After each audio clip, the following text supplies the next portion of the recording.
گزشتہ جمعۃ المبارک کے خطبہ میں جناب نبی کریم رؤوف الرحیم صلی اللہ علیہ وسلم کے مبارک ارشادات کی روشنی میں اللہ کے راستے میں خرچ کرنا، صدقات سے متعلق اسلامی تعلیمات آپ حضرات کے گوش گزار کی جا رہی تھیں، اور قرآن پاک کی مختلف آیات کی روشنی میں یہ بات واضح کی گئی کہ اس دنیا سے چلے جانے کے بعد انسان کی وہ نیکیاں جو انہیں بہت زیادہ فائدہ دیتی ہیں، اور انسان کے وہ اعمال جس کا وہ ہر انسان موت کے وقت جس کی تمنا کرتا ہے، جس کی آرزو کرتا ہے، ان نیک تمناؤں میں ایک تمنا، ایک آرزو اللہ کے راستے میں خرچ کرنا ہے۔ اسی لیے اللہ رب العزت نے بار بار فرمایا کہ اس سے پہلے کہ موت کے وقت آدمی یہ کہے کہ اے اللہ رب العزت الی اجل قریب، تھوڑی سی مہلت دے دیجئے، تھوڑا سا ٹائم دے دیجئے، فاصدق، میں آپ کی راہ میں صدقات و خیرات کروں۔ اللہ پاک فرماتے ہیں اس سے پہلے وانفقوا، جتنا ہو سکے خرچ کر جاؤ، مما رزقناکم، خرچ کون سا تم نے اپنے مال میں سے کرنا ہے، اللہ فرما رہے ہیں مما رزقناکم، مال بھی تو میرا دیا ہوا، رزقناکم، میں رازق، میں نے رزق دیا، کم، تمہیں، میرے دیے ہوئے مال میں سے میرے راستے میں خرچ کرو۔ اور احادیث مبارکہ کی روشنی میں صدقات و خیرات کے فضائل، کرسی رکھ دیں، کرسی رکھ دو۔ احادیث مبارکہ کی روشنی میں صدقات و خیرات کے فضائل آپ حضرات کے گوش گزار کیے جا رہے تھے کہ آپ صلی اللہ علیہ وسلم نے فرمایا ما منکم من احد الا سیکلمہ رحمن، دنیا میں جتنے انسان ہیں ہر انسان قیامت کے دن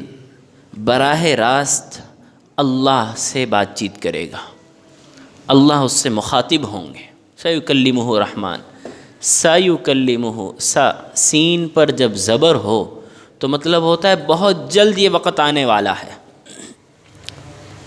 سیکلمہ، بہت جلد یہ وقت آنے والا ہے کہ ہر انسان سے خود اللہ مخاطب ہونے والے ہیں، ہر انسان سے خود اللہ رب العزت بات چیت فرمائیں گے۔ اور فرمایا فینظر الی یمینہ ما یری الا ما قدمہ، جب سامنے اللہ رب العزت کی ذات ہوگی اور بندہ جواب دہ ہوگا تو اس پریشانی کے عالم میں انسان اپنے دائیں طرف دیکھے گا، فرمایا دائیں طرف اس کے وہ اعمال جو اس نے زندگی میں کیے تھے وہی اسے نظر آئیں گے۔ پھر الی شمالہ، اپنے بائیں طرف دیکھے گا تو بائیں طرف بھی اسے وہی اعمال نظر آئیں گے جو اس نے دنیا میں کیے تھے۔ الی تلقاء وجہہ، پھر سامنے دیکھے گا لا ینظر الا النار، سامنے جہنم کی دہکتی ہوئی آگ نظر آ رہی ہوگی۔ فرمایا فاتقوا النار، اس اللہ کے سامنے جب انسان جواب دینے کے لیے کھڑا ہو تو اس جہنم کی آگ سے بچو، ولو بشق تمرہ، چاہے کھجور کا ایک ٹکڑا ہی اللہ کے راستے میں دینے سے بچنا کیوں نہ پڑ جائے، ولو بشق تمرہ، کھجور کا ایک ٹکڑا اللہ کے راستے میں دے کر، صدقے کی غرض کوئی شکل ہو، صدقہ انسان کو اس وقت جب آدمی اللہ کے روبرو ہوگا اور جواب دہی کے لیے حاضر ہوگا، وہ کھجور کا ٹکڑا جو اللہ کے راستے میں دیا تھا یہ انسان کو جہنم کی آگ سے بچانے کا ذریعہ بنے گا۔ اللہ رب العزت اس کو نہیں دیکھتے کہ کتنا دیا ہے، اللہ رب العزت اسے دیکھتے ہیں کن خوبیوں کے ساتھ دیا ہے، کس نیت کے ساتھ دیا ہے، کس سوچ کے ساتھ دیا ہے۔ جناب نبی کریم رؤوف الرحیم صلی اللہ علیہ وسلم کی یہ حدیث مبارکہ بھی آپ حضرات کے گوش گزار کی گئی، ان صدقۃ السر تطفئ غضب الرب، خفیہ چپکے چپکے اللہ کے راستے میں صدقہ کرنا اللہ کی ناراضگی کو تطفئ، ختم کر دیتا ہے۔ وصلۃ الرحم تزید فی العمر، اور رشتہ داروں کے ساتھ اچھا سلوک کرنا انسان کی عمر میں اضافہ کرتا ہے، عمر میں برکت دیتا ہے۔ والفعل المعروف یقی مصارع السوء، اچھے کام کرتے رہنا، نیک کام کرتے رہنا، اس کی برکت سے انسان بری موت سے محفوظ رہتا ہے، گندی موت سے اللہ رب العزت محفوظ رکھتے ہیں۔ آپ صلی اللہ علیہ وسلم کی حدیث مبارک حضرت عقبہ ابن عامر رضی اللہ عنہ روایت فرماتے ہیں، کل امرئ تحت ظل صدقته یوم القیامہ حتی یقضى بین الناس، قیامت کے دن جب تک کہ حساب کتاب شروع نہ ہو جائے، وہ جو انتظار کا عالم ہے، اس انتظار کے وقت ہر آدمی اپنے صدقے کے سایہ میں ہوگا۔ دنیا میں جو مال جہاں جہاں خرچ کیا تھا، اللہ رب العزت اس سارے مال کو ایک بادل کی شکل میں، ابر رحمت کی شکل میں، رحمت کے سائے کی شکل میں اس کے اوپر سائے کے طور پر کھڑا کر دیں گے، اور یہ اپنے صدقات کے سائے میں قیامت کے دن انتظار کر رہا ہوگا۔ بخاری مسلم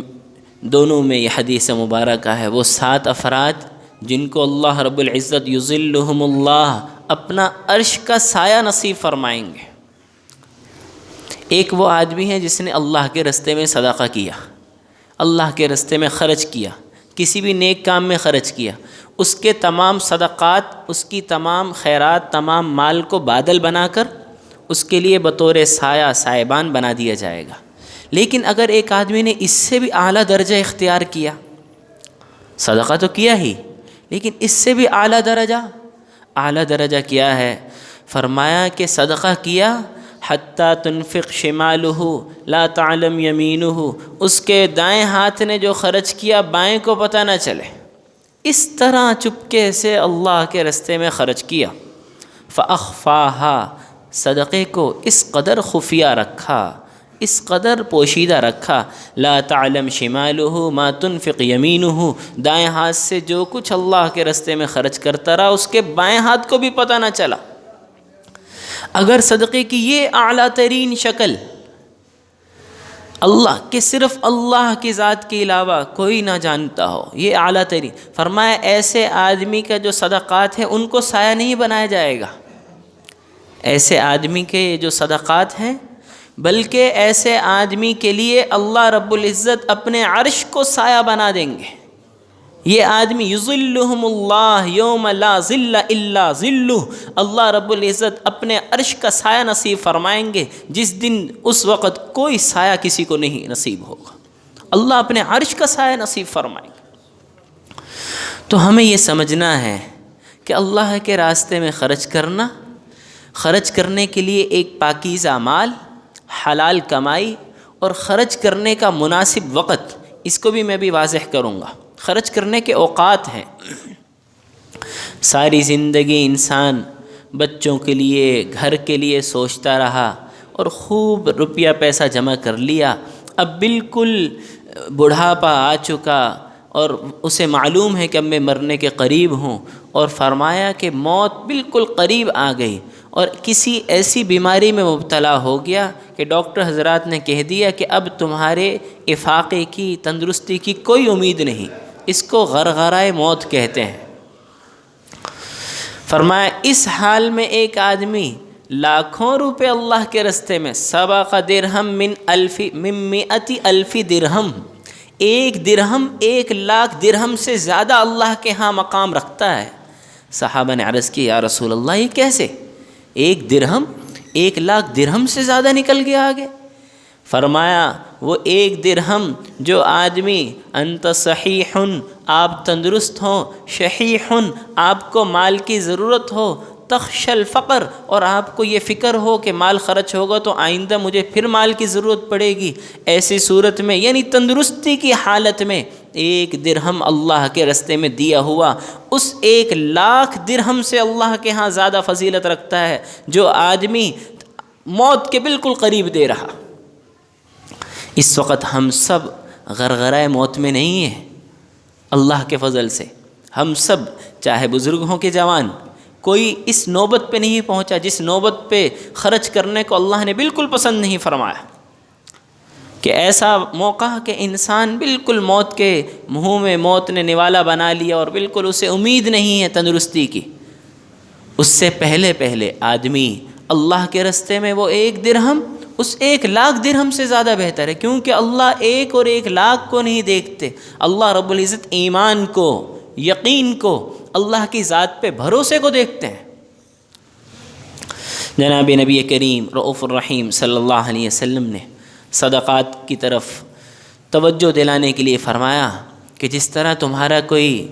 مسلمان بھائی بیمار ہو جاتا ہے، اس کے بیمار کی فکر کرتے ہو، اس کے علاج کی فکر کرتے ہو، فرمایا داووا مرضاکم بالصدقات، صدقے کے ذریعے بھی اپنے بیماروں کا علاج کرواؤ،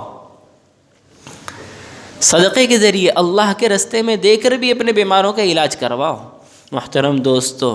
علاج کا انکار نہیں، علاج سنت ہے، بیماری کی حالت میں ڈاکٹر حضرات کی طرف رجوع کرنا اور ان سے علاج کروانا یہ سنت ہے۔ باقاعدہ مشکات شریف میں ایک پورا چیپٹر، ایک پورا باب کتاب الرقاء، کتاب الطب والرقاء کے نام سے کم و بیش 7 صفحات میں موجود ہے، اور اس میں 10 احادیث مبارکہ علاج حضور صلی اللہ علیہ وسلم نے فرمایا ہے، حضور کے صحابہ بھی فرماتے تھے، لیکن اسلام میں اور اسلام سے ہٹ کر علاج میں ذرا فرق ہے۔ ایک ایمان کے بغیر آدمی بیمار ہوتا ہے، وہ فوراً بیماری کے سبب کی طرف دیکھتا ہے اور فوراً علاج کی طرف، ڈاکٹر کی طرف متوجہ ہوتا ہے۔ ایمان والا جب بیمار ہوتا ہے، فرمایا سب سے پہلے 2 رکعت نفل ادا کرے اور جس کی طرف سے بیماری آئی ہے اس کی طرف رجوع کرے، اللہ سے مانگے، پھر فرمایا کچھ نہ کچھ رقم اللہ کے رستے میں صدقہ کرے۔ داووا مرضاکم بالصدقات، اپنے مرضا، اپنے مریض، اپنے بیماروں کا داوا، ان کی دوا، ان کا علاج، معالجہ صدقات کے ذریعے کرو۔ 2 رکعت نفل پڑھے، جس کی طرف سے بیماری آئی اسی کی طرف رجوع کیا، کچھ اللہ کے رستے میں صدقہ کیا جتنا توفیق ہوا، اور پھر علاج کی طرف گئے۔ یہ ایمان والا ہے، سبب بھی اختیار کرنا ہے، یہ امت بغیر سبب کے نہیں ہے، سبب بھی اختیار کرنا ہے۔ فرمایا کہ اگر آپ مسجد میں گئے، ایک صحابی سے فرمایا اور گھوڑے پر سوار ہو کر مسجد کے لیے آئے، فرمایا پہلے اس گھوڑے کو باندھو کسی کھونٹے سے، پھر اللہ پر توکل کرو، بغیر باندھے پہلے سبب اختیار کرو، پھر توکل، پھر اللہ پہ بھروسہ۔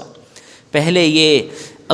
اسباب، پہلے اعمال، 2 رکعت نفل پڑھنا، پھر کچھ نہ کچھ اللہ کے رستے میں صدقہ کرنا، اور پھر علاج کروانا۔ داووا مرضاکم بالصدقات، صدقات کے ذریعے اپنے بیماروں کا علاج کرو۔ جناب نبی کریم رؤوف الرحیم صلی اللہ علیہ وسلم کی مبارک حدیث مسند احمد میں ہے، اذا اردت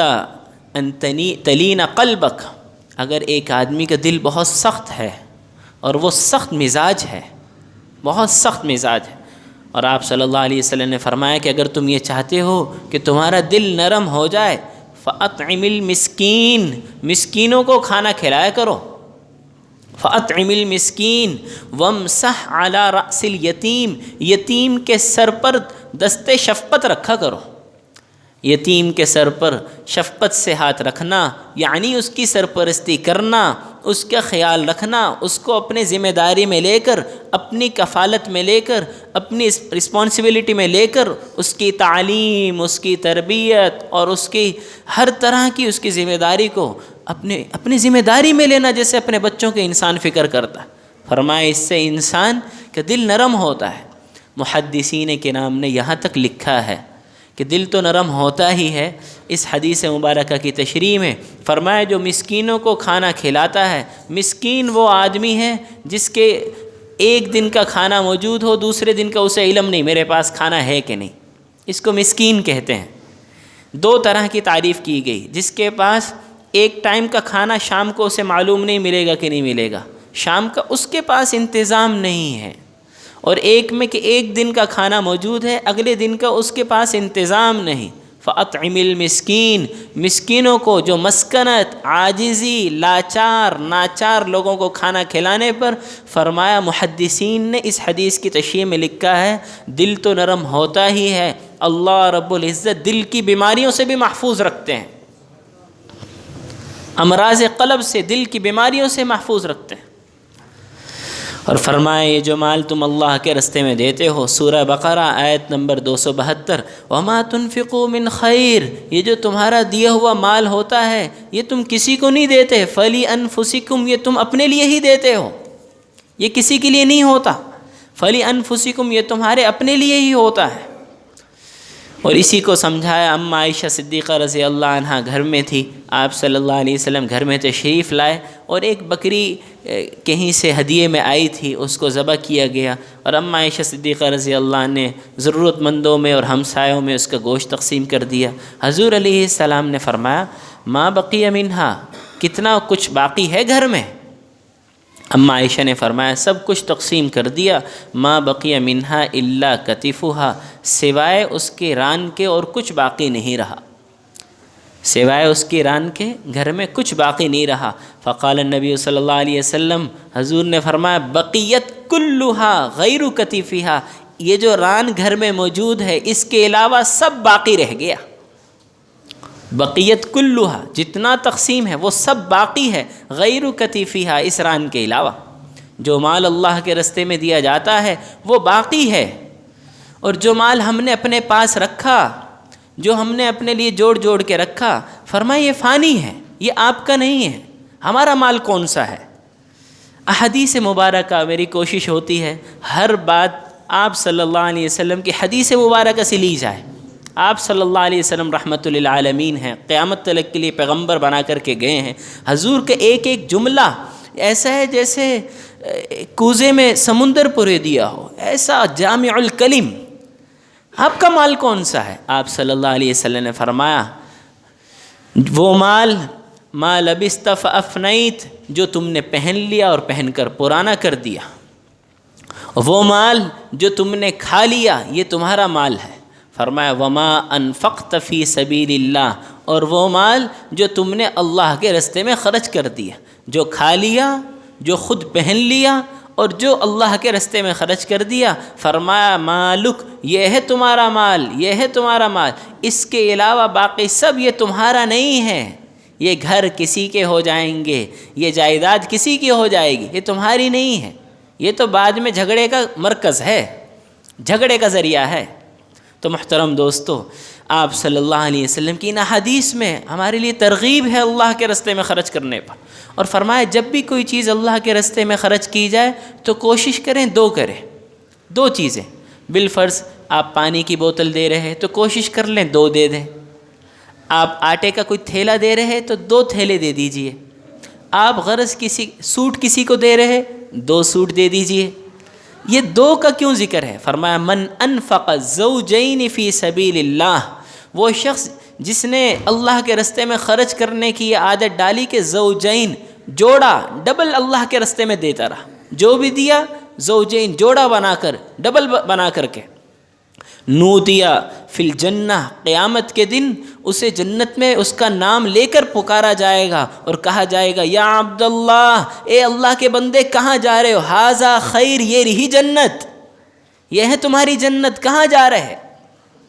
تو اس لیے جب بھی اللہ کے راستے میں دیا جائے تو کوشش کی جائے جو بھی چیز دی جائے اسے ڈبل کر کے دیا جائے۔ کہیں سیمنٹ کی ضرورت پڑ گئی، آپ نے 2 بوری دے دی، کہیں آٹے کے تھیلے دے دیے، 2 تھیلے دے دیے، غرض جو بھی چیز اللہ کے راستے میں دی جا رہی اس کو ڈبل کر کے دیا جائے، زوجین، جوڑا بنا کر کے۔ فرمایا ایسے آدمی کو قیامت کے دن اس کا نام لے کر کے پکارا جائے گا، اے اللہ کے بندے کہاں جا رہے؟ ھذا خیر، تمہاری جنت تو یہ رہی۔ اسی طرح آپ صلی اللہ علیہ وسلم کی ایک اور حدیث مبارکہ، فرمایا جو آدمی 4 خوبیوں کو ایک دن میں جمع کر لے۔ آپ صلی اللہ علیہ وسلم نے دریافت فرمایا آج صدقہ کس نے کیا؟ حضرت ابوبکر صدیق رضی اللہ عنہ نے فرمایا میں نے۔ پھر آپ علیہ السلام نے فرمایا من صام اليوم، آج روزہ کس نے رکھا؟ حضرت ابوبکر صدیق رضی اللہ عنہ نے فرمایا رسول اللہ میں نے روزہ رکھا۔ پھر آپ علیہ السلام نے فرمایا من اتبع الجنازہ، آج کسی نے جنازے میں شرکت کی؟ حضرت ابوبکر صدیق رضی اللہ عنہ نے فرمایا میں نے۔ فرمایا من عاد المریض، کسی نے آج کسی بیمار کی عیادت کی؟ حضرت ابوبکر صدیق رضی اللہ عنہ نے فرمایا میں نے۔ 4 کام، صدقہ، روزہ،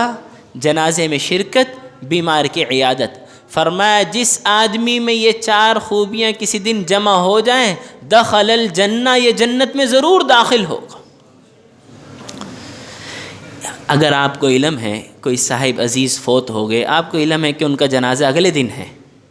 آپ سمجھتے ہیں کہ کل ان کا اعلان ہو چکا ہے کہ صبح ان کا جنازہ ہے، تو آدمی کا جنازے کی شرکت تو ہونی ہی ہے۔ آدمی یہ نیت کر لے کل میں روزہ بھی رکھوں گا، جنازے میں بھی شرکت ہو جائے گی، اور اپنے عزیز اقارب دوست احباب میں خدا نہ کرے کوئی بیمار ہو تو اس کی عیادت کے لیے بھی اس نیت سے چلا جائے، اور جب عیادت کے لیے جائے تو کچھ لے کر کے چلا جائے، اس کے لیے کوئی ہدیہ لے جائے، کچھ بھی لے جائے صدقے کی نیت سے، نیکی کی نیت سے۔ تب آپ نے جنازہ بھی اگلے دن صبح سحری کی اور نفلی روزہ بھی رکھ لیا، جنازے کے ٹائم ہوا جنازے میں بھی شرکت کی، کسی بیمار کی عیادت کے لیے بھی چلے گئے، عیادت پر جاتے ہوئے نیکی کی نیت سے، ثواب کی نیت سے کچھ لے کر کے بھی چلے گئے، تو فرمائے چاروں خوبیاں جمع ہو گئی، یہ آدمی دخل الجنہ، جنت میں ضرور داخل ہوگا۔ بہت آسان ہے۔ ید اللہ مبسوطتان، اللہ رب العزت دینے کے لیے مبسوطتان، اپنے دونوں ہاتھ کھولے ہوئے ہیں، پھیلائے ہوئے ہیں، ينفق کیف یشاء، جتنا چاہتے ہیں خرچ کرتے ہیں، لینے والا کوئی ہو، مانگنے والا کوئی ہو۔ جناب نبی کریم رؤوف الرحیم صلی اللہ علیہ وسلم کی وہ حدیث مبارکہ جس میں میں نے ذکر کیا کہ 1 درہم 1,00,000 درہم سے آگے نکل گیا، وہ حدیث مبارکہ کے الفاظ یہ ہیں: افضل الصدقہ، بہترین فضیلت والا صدقہ یہ ہے، ان تصدق، کہ آپ اللہ کے راستے میں صدقہ کرو، وانت صحیح، آپ تندرست ہیں، شحیح، آپ کو پیسے کی ضرورت بھی ہے، تأمل الغنا، اور مالداری آپ چاہتے ہیں، وتخشى الفقر، اور فقر و فاقہ کا آپ کو خطرہ بھی ہے، ولا تمہل، اور آپ انتظار نہیں کرتے، آپ اللہ کے راستے میں خرچ کر دیتے ہیں۔ یہ بہترین صدقہ ہے اس صدقے کے مقابلے میں، کب؟ اذا بلغت الحلقوم، جب جان گلے تک، غرغرے تک پہنچ چکی اور جان نکلنے والی ہو گئی، اب آدمی یہ کہہ رہا قلت لفلان کذا لفلان کذا لفلان کذا، فلانے کو اتنا دے دینا، فلانے کو اتنا دے دینا، فلانے کو اتنا دے دینا۔ فرمایا نہیں، وقد کان لفلان، اب یہ تمہارا نہیں ہے، اب تو موت آنے والی ہے، اب تو یہ تمہاری اولاد کا ہے، اب یہ خرچ کرنے کا کوئی فائدہ نہیں۔ اس لیے محترم دوستو، اللہ کے راستے میں خرچ کرنا اور خرچ کرنے کو اپنا مزاج بنانا، اور ایسی جگہوں پہ خرچ کرنا جس کا اجر، جس کا نفع پائیدار ہو، ہمیشہ ہمیشہ کے لیے ہو۔ گزشتہ جمعۃ الواری کے خطبے میں بھی عرض کیا، صدقات جاریہ، ایسا اللہ کے راستے میں خرچ کیا جائے کہ میں رہوں یا نہ رہوں، میں اس دنیا سے چلا جاؤں، میرے بعد بھی اس کا اجر ملتا رہے۔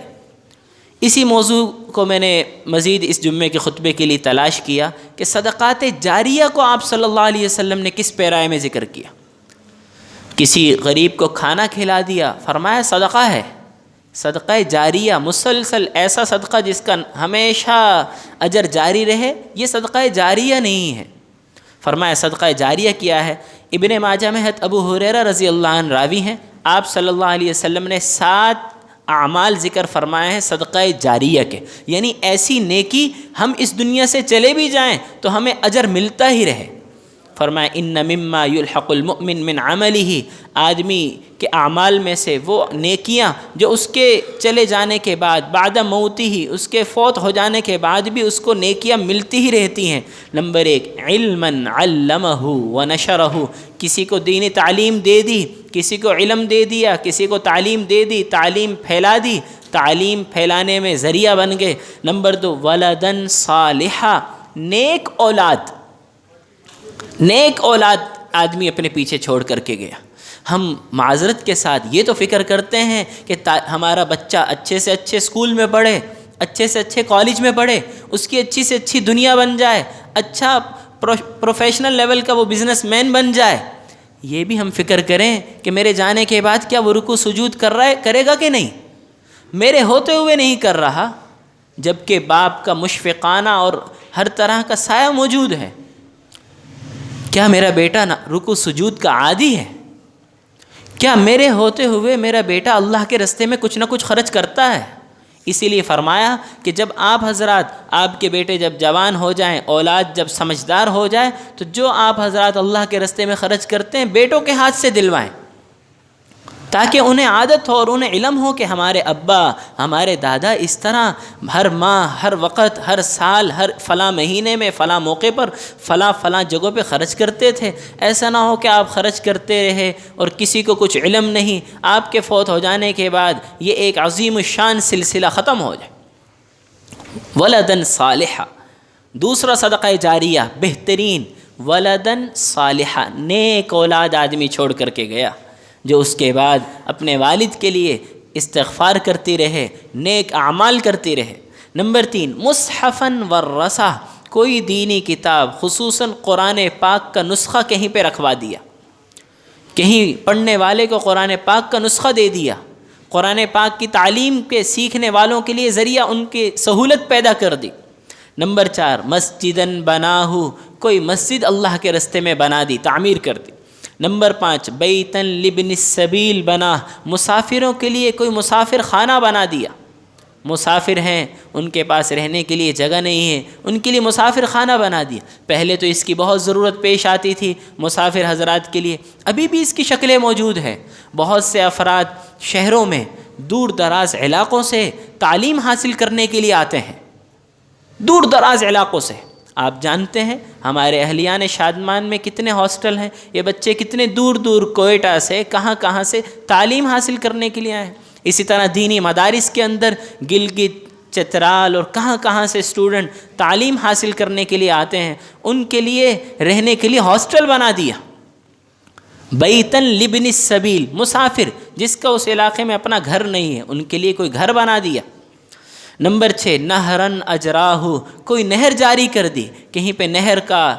نلکے کا، فلٹر پلانٹ کا، کنویں کا، اس کا انتظام کر دیا۔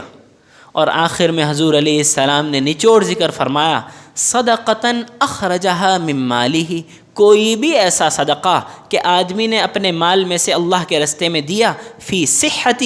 اس حال میں دیا کہ وہ تندرست ہے، وہ حیاتہ اور زندہ ہے، یلحقہ من بعد موتہ، ایسے صدقے کی شکل بنائی، ایسی ترتیب بنائی کہ اس کے موت کے بعد بھی اس کو اس کا اجر ملتا رہے۔ آپ صلی اللہ علیہ وسلم تشریف لے جا رہے بخاری شریف میں، ایک کھیتی تھی اور وہ کھیتی تہتز زرعہ، اس کی فصل ہوا سے حرکت کر رہی تھی، جسے کہتے ہیں کھیتی لہلہانا، کھیتی بہت اچھی۔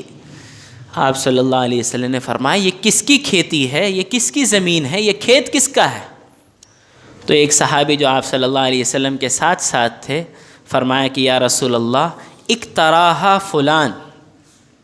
فلانے آدمی نے، اس کی اپنی زمین نہیں ہے، اس نے یہ فلانے سے اقتراہا، کرائے پہ زمین لی ہوئی ہے، یہ کھیتی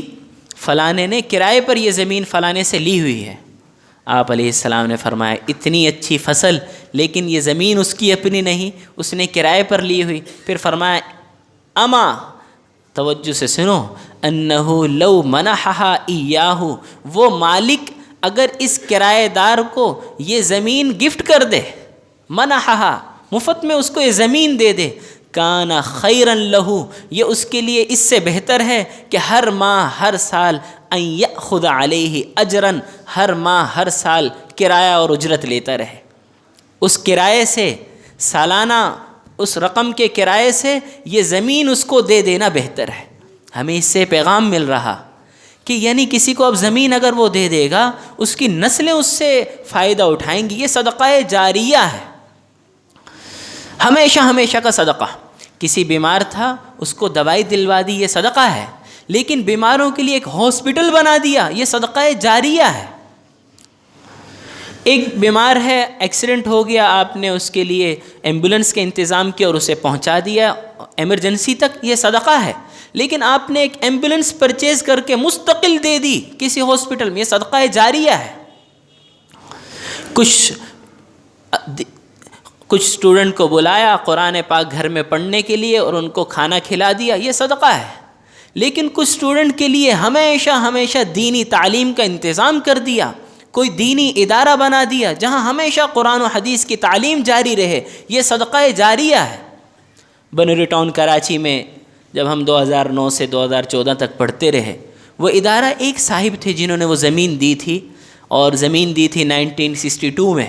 اور جب ہم 2014 میں وہاں سے فارغ ہوئے 13,000 اسٹوڈنٹ وہاں پڑھ رہے تھے۔ اور ابھی گزشتہ سال میں اپنے اساتذہ کرام سے ملنے کے لیے، ان کی دعائیں لینے کے لیے کراچی گیا، 19,000 اسٹوڈنٹ وہاں پڑھ رہے۔ 19,000 میں 4,000 اسٹوڈنٹ وہ تھے جو کراچی ہی کے تھے، صبح 8 بجے گھر سے آئے اور شام کو عصر کے ٹائم اپنے گھر چلے گئے۔ 15,000 اسٹوڈنٹ وہ تھے جو وہیں ہاسٹلز میں رہتے۔ یہ ہمیشہ ہمیشہ کا صدقہ جاریہ۔ مکتوبات امام ربانی مجدد الفسانی رحمہ اللہ نے اپنے مکتوب میں لکھا ہے، ان کا مکتوب کے ایک جملہ مکتوب نمبر 48 ہے، حصہ اول مکتوب نمبر 48 میں لکھا ہے، آپ کے مال سے اللہ کے دین کی نشر و اشاعت میں کچھ روپیہ خرچ ہو جائے اور اللہ کے دین کی تعلیم عام ہو جائے، یہ لاکھوں کروڑوں روپے کسی اور رستے میں خرچ کرنے سے افضل ہے۔ دعا ہے ارحم الراحمین ہمیں صدقے کے ساتھ ساتھ صدقات جاریہ کے لیے بھی اللہ اپنے فضل سے قبول فرمائے۔ وآخر دعوانا ان الحمد للہ رب العالمین۔